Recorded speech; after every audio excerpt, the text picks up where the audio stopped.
Stephanie, that was really interesting and a little bit frightening at times, I must say. So we've got quite a esteemed panel and quite a big panel, and I hope everyone can spare a thought for Shaun Moore here, who is the only person on the panel from a facial recognition company. So, but he's up for this, aren't you, Shaun? So thank you so much for that. And I just want to start with just asking the audience, based on what you heard just now from Stephanie Hare, how many people here think we should not have facial recognition at all in society, from companies, from governments? Anybody? Okay. Okay. And how many people are a little bit concerned, but they're not really sure, they're just a bit concerned about it? Okay, so quite a mix. I actually thought we'd have more people who were concerned about it, so it sounds like there's people on both sides of this. And so I do want to start with Shaun here, and we are going to keep the topic focused on facial recognition. There's really interesting things on voice, but let's talk about faces. You're the CEO of Trueface. You have contracts with governments, companies. You are not able to say who those clients are because they're under NDA. But tell us a little bit about what those clients are doing with your technology and why you're okay with it and why we should all be okay with it. Sure. Hi, everyone. Thank you for coming. Before I get to that, I just wanted to make a couple quick points here. One is that San Francisco did not actually ban the technology. They made it so that if law enforcement wants to use facial recognition, they have to get a warrant to do so. San Francisco was not using facial recognition before this, and they didn't intend to use it. So it's not a ban. It's just putting regulation around how that technology can be used. The second point is that facial recognition is not bias. Humans are biased. Data is biased. The technology itself is not biased. The third point is the government does not need facial recognition to surveil you. They have social media. They have your phone records. They have your credit card statements. So, you really need to think about this more holistically than just surveillance. And then the fourth is that currently, the cost to run facial recognition in a city is millions and millions and millions of dollars. So we're not at a state right now in the industry in which that's possible. So this is the time to regulate the technology as it's being tested. And I do agree that to test this technology on unknowing people is a bit inappropriate, but in the industry, that is the only way to collect real information.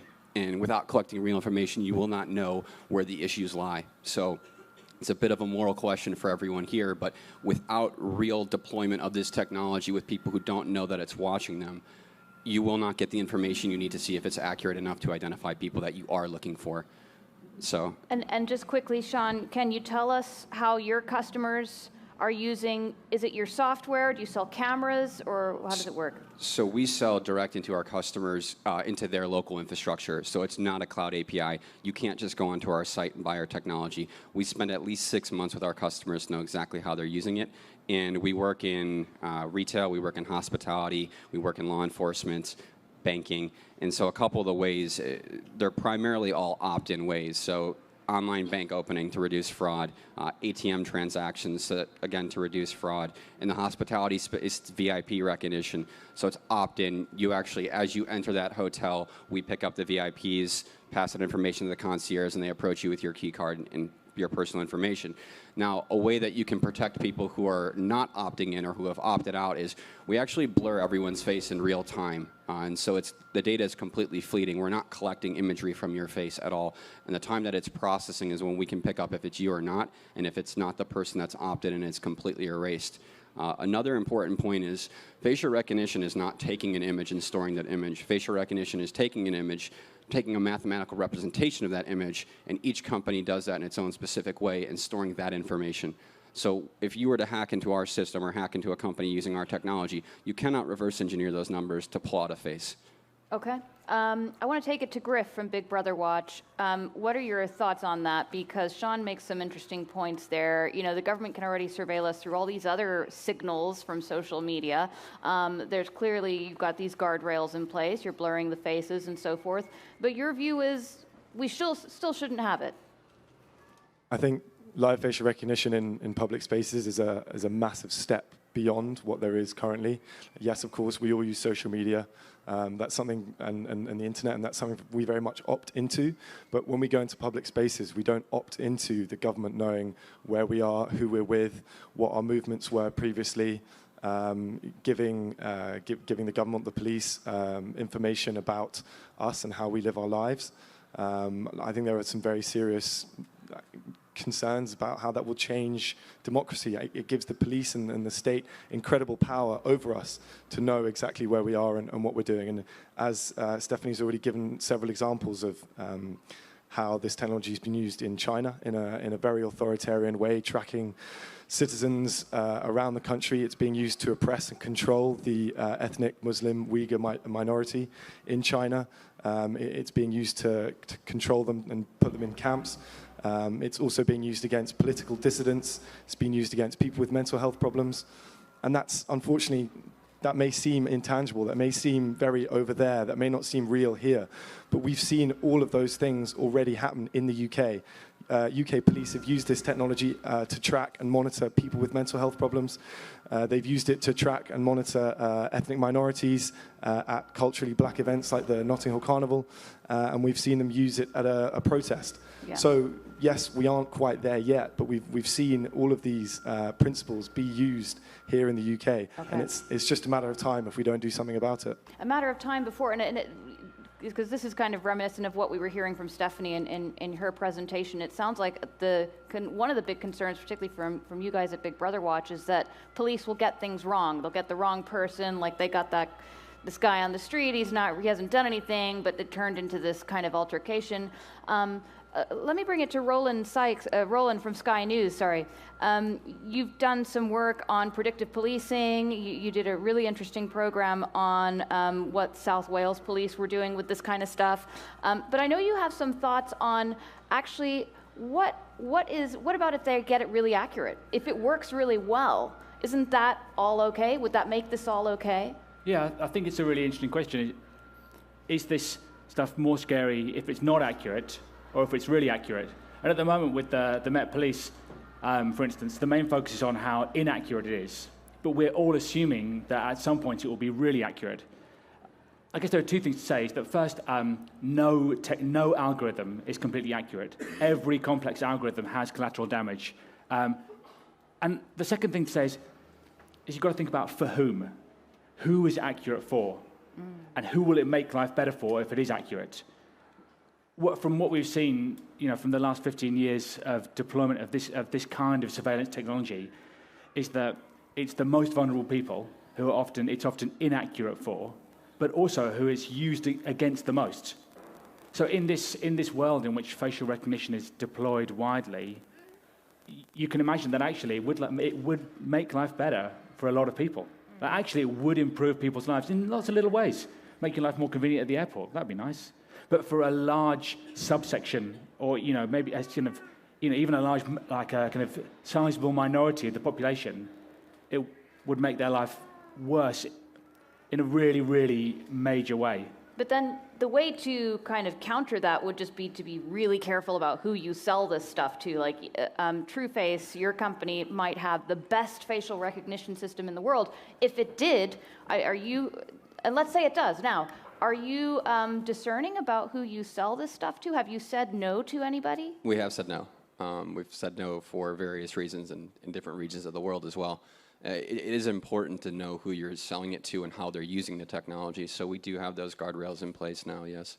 And how do you make that decision? It's a moral and ethical decision that has to be made. And we made that as a company in 2017. We set up essentially standards for our company and how we make decisions for sales. So you've got a list of standards you go through with each potential contract. Okay.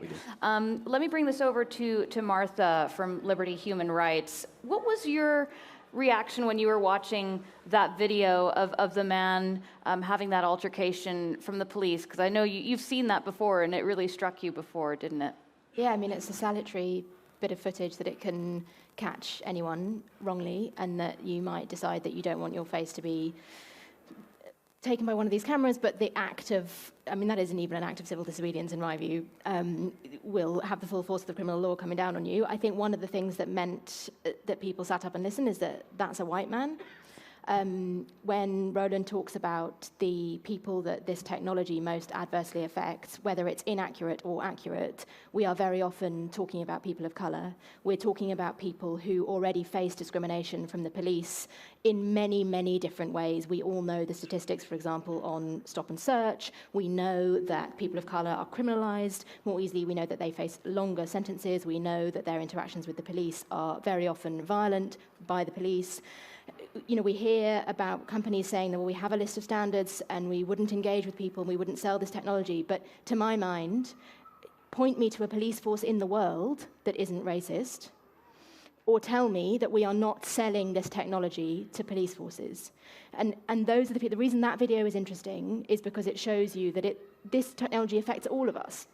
It affects how we all interact with public spaces, as Griff says. It affects whether we decide to go to protests, whether we decide to go and pray somewhere, or to hang out with people who might have been in trouble with the police. There's been plenty of research about how surveillance distorts human behaviour, pre-criminal behaviour, non-criminal behaviour. So if you roll out surveillance like this on our streets in ways that we can't necessarily discern, you're effectively using an instrument of social control to mean that people will alter their behaviour in myriad ways, even though supposedly we live in a free democracy where things like the right to protest and free expression are absolutely essential to the working of that democracy.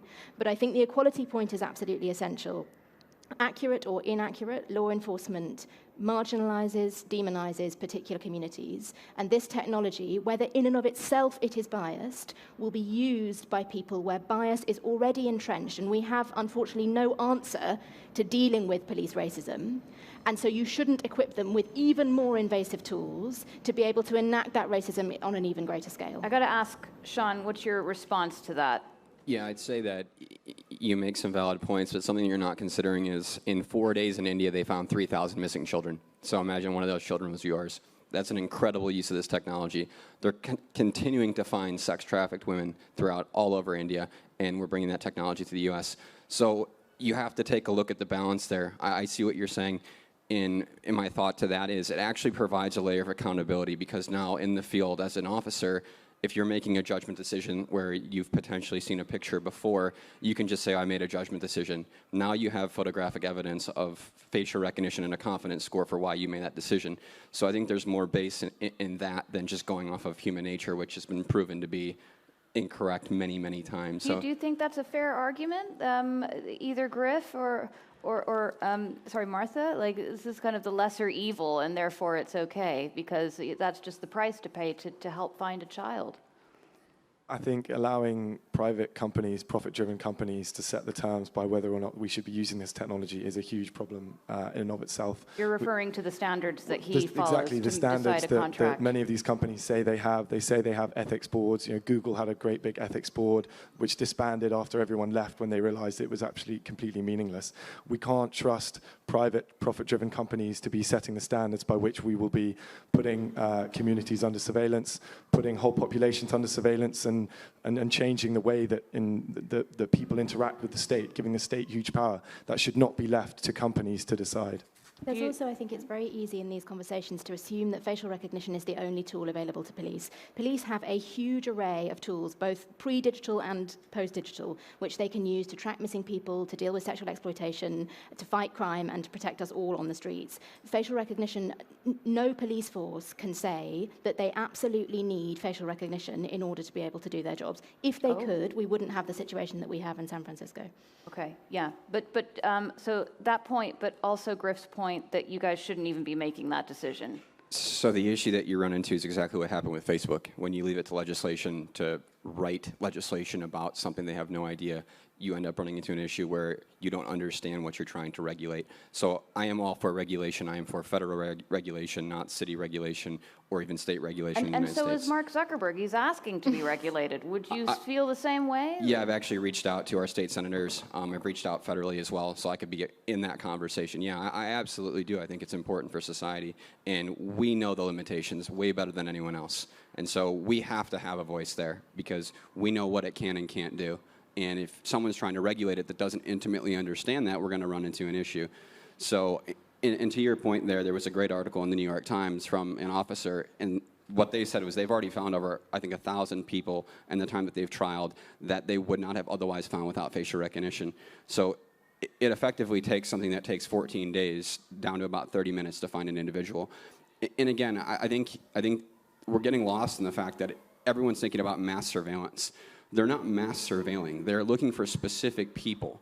And they have at least in New York, they have a list of specific people they're looking for that have committed a crime. So Griff is shaking his head there. I mean, it is mass surveillance. It biometrically scans every single person within a public space, checking them against a watch list. That is a form of mass surveillance. It treats your face like a fingerprint or a DNA swab. I mean, how many people here would be willing to give their fingerprint or have their DNA swabbed when they were coming in here? That's how it treats a public space or a concert or a protest. That's what it's doing, and it's doing it without your knowledge and without your consent. That's actually not what's happening. They're forensically using this right now. They're using it after a crime has been committed and running it on that specific footage. So I don't know how they're using it here. I'm not aware of the police forces using it here. But in the United States, they're running it completely forensic. So it is after the fact. It is not in real time. Like I said earlier, it would cost far too much. Okay, and I want to ask one more quick question to Shaun, and then I'm going to bring it over to Heaton, because we're going to talk a little bit about solutions here. You mentioned that you're talking to your state senator. People always have this knee-jerk reaction to regulation where they say governments are so slow and regulators are just so slow and tech moves so fast. Just in a nutshell, is that what you're experiencing? Is it quite slow, or do you think they're moving fairly quickly on this? No, I think they are moving fairly quickly. You saw with San Francisco, the fact that was even a topic this early on shows you that they are moving fast, and the state of Illinois has already passed legislation, the state of Texas is passing legislation, and the state of California is set to pass it next year. So at least in the United States, they are moving very fast. The problem with state-by-state regulation is you've got companies and the government that operates across all of them. So the state of Illinois has banned the technology for commercial use, but not for government use. The state of California wants to ban it for government use, but not commercial use. So it has to be federally regulated. Yeah, super interesting to see how they do it in the U.S., because you've got everything done on the state level, and then you set all these precedents and kind of almost use it as a test bed, each state. Over to Heaton, you're with the Ada Lovelace Institute, as well as the Royal Statistical Society. But with your Ada Lovelace hat on, this is a new institute. You guys are looking at AI and data for social good, and you're also advising the government on this stuff. So, what are the next steps here? You've heard what people have had to say on both sides of the table. How are you going to be advising the government? Well, I think that the thing that's really clear from this discussion is that policy in this area is a hot mess, right? It is really complicated. That's why we don't have easy answers in this space.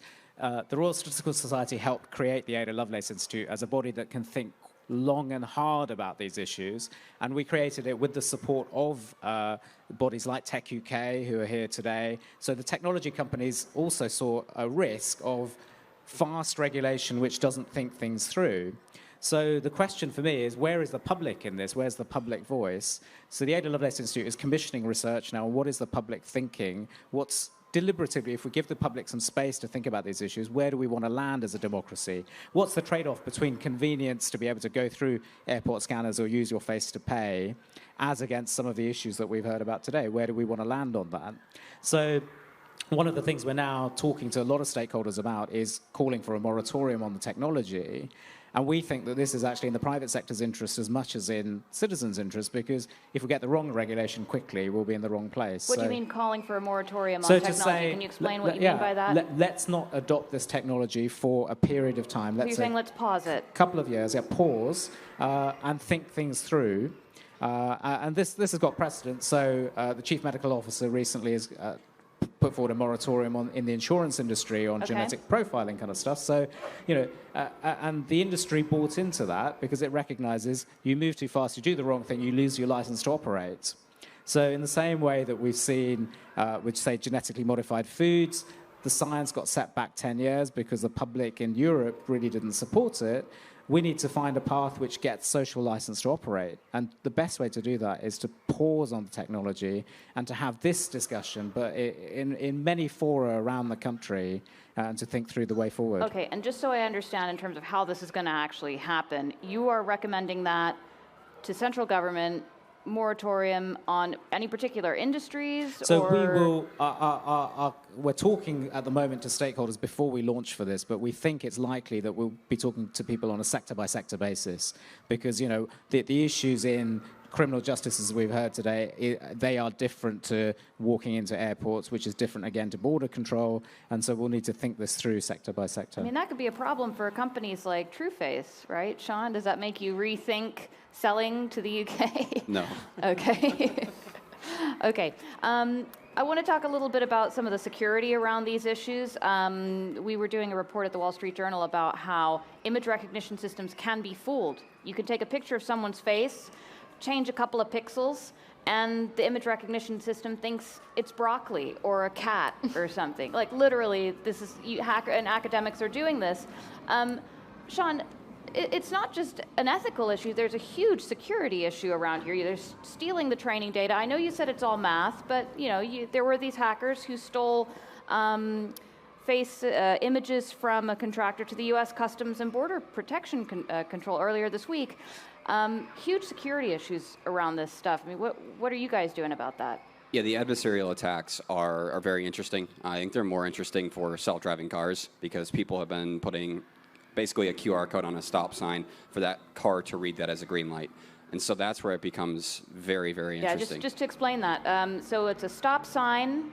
Some academic researchers, I wish we had a picture, but they literally put 3 black stickers, tiny stickers, and then a self-driving car image classification system thought it was a 45-mile-per-hour speed limit sign. Right. It didn't read it as a stop sign anymore. Right. That's very frightening to me. And there are ways to programmatically understand if the algorithm has been infected. And it's a continuous game of cat and mouse that always will be. People have makeup now that are supposed to fool facial recognition. The issue with that at the level that you're talking about is we are running liveness checks. So you are making sure that the person behind that camera is actually a person and that you're not getting an infected result. Now, we have to actually work with academia on understanding what are the newest ways to hack or to generate these types of attacks to figure that out. It is absolutely a risk, though. Okay, so just segueing on from that, and we're kind of running out of time here, so I want to just kind of open this question to anybody who wants to answer it. But Stephanie, you were talking about China earlier and the ways that China is using technology, and we know here in the UK there's a huge controversy around using Huawei in our telecommunication systems. What about using, how should governments make the decision about where they buy their facial recognition system from if they're going to buy this stuff? Is it better to buy it from Amazon or a startup from China? Should there be should they be careful about that decision? Just on the one thing that really matters is the government is able to get true transparency and true explainability of the data and the algorithm. I mean, right now, the Met and I think South Wales Police gets their stuff from NEC. As far as I understand, NEC do not allow the police to see the data. And NEC is from where? It's a Japanese company. It's a Japanese company, okay. Because it's a trade secret. This is slightly different to the kind of geopolitical game of which country it comes from. But I think that element of being able to look deep inside it is really crucial, and that should be part of any legislative framework that we introduce. And and private companies will resist. So you might start to ask, why doesn't the government or the police forces make this sort of thing themselves in order to have total transparency and total auditability of it? It's a fundamental problem buying technology from private companies. Their software is proprietary. They don't want you to know how it works because then they wouldn't be able to make money off it and sell it. So they, for example, using facial recognition technology, they won't test it to know whether it's demographically accurate, whether it discriminates against people of color or women, as has been found in the technology which is used by the Metropolitan Police and South Wales Police in the UK. They refuse to do tests on it. But the Met, after 3 years of using it, have now admitted that it misidentifies women more than men. And when we've, as examples have been raised of people being misidentified based on race, people being misidentified based on their gender, it's a huge problem, and that's why any technology beyond facial recognition, any technology needs to be, as Roland has said, it needs to be explainable, it needs to be transparent. People need to know exactly how it works, especially before we start using it in the criminal justice system to make serious decisions which affect people's lives and their their livelihoods. Martha, do you think it's okay for the British government, if they're going to buy facial recognition, should they avoid China, say yes to Amazon, or should that not factor in at all? They should just not buy it at all? I mean, I don't think they should buy it at all, but I agree with what's been said, that you can't have any accountability if you have black box decision-making, which is what you have with much of this technology. Can I just make one final point? I thought it was interesting what Shaun said about self-driving cars. It's a very relatable example to imagine how frightening it would be to be in a self-driving car that flies through a red light, to anglicize the example. There is another example that perhaps we on this panel don't necessarily relate to in the same way, which is it's very frightening indeed to be mistaken for someone who is suspected for a crime, and to be arrested and to have your liberty taken away, and to be pushed very far down the criminal justice system, and perhaps lose your job, and perhaps lose your kids, and perhaps lose many of the things that are important to you. And that's the frightening example that is equivalent to the self-driving car. It is as frightening, if not more frightening, with face recognition. I think it's one crucial question with this stuff you've got to ask is, once there's a list, how can you get off it? Yeah. People cannot get off lists. Their entire lives are being defined by something they might have done or might not have done in their teenage years, and there is no capacity for removing people from these lists. And we're building entire systems based on them, and it's incredibly scary. A quick question to you, Shaun. They were talking about explainability. I'm curious how transparent you are with Trueface. Just by way of example, the images, the facial images that you have in your systems, is that your intellectual property? It is, yes. We collected that data ourselves. We paid individuals for their own data. So we actually hired people around the world to take pictures of themselves, so we gave them money for their image. We don't take any personal data from that, though. All we take is the image of the face. We don't need their name, their age, their gender, their birthday, nothing like that. Okay, so do you collect the images from anywhere else, like Flickr or anything like that? No. Okay, and if someone was to come to you and say, I'd like to see how your system works, I'd like to see all the training data, would you show that? Yeah, we do work in Las Vegas, and the Gaming Commission requires that. So they need to ensure that there's no backdoor. The concern there is a Chinese backdoor with what's happening with Huawei and Hikvision. So yeah, we actually do have to do that with some of our clients, yes. Okay. All right. Well, good to know. And thank you so much to our panel. I think that's been a kind of, although we only had you, Shaun, I feel like, you got a lot of talking time, which was important. But we could hear kind of a broad array of points here. So thank you so much to everybody. And of course to Stephanie for the talk. And thank you to our audience.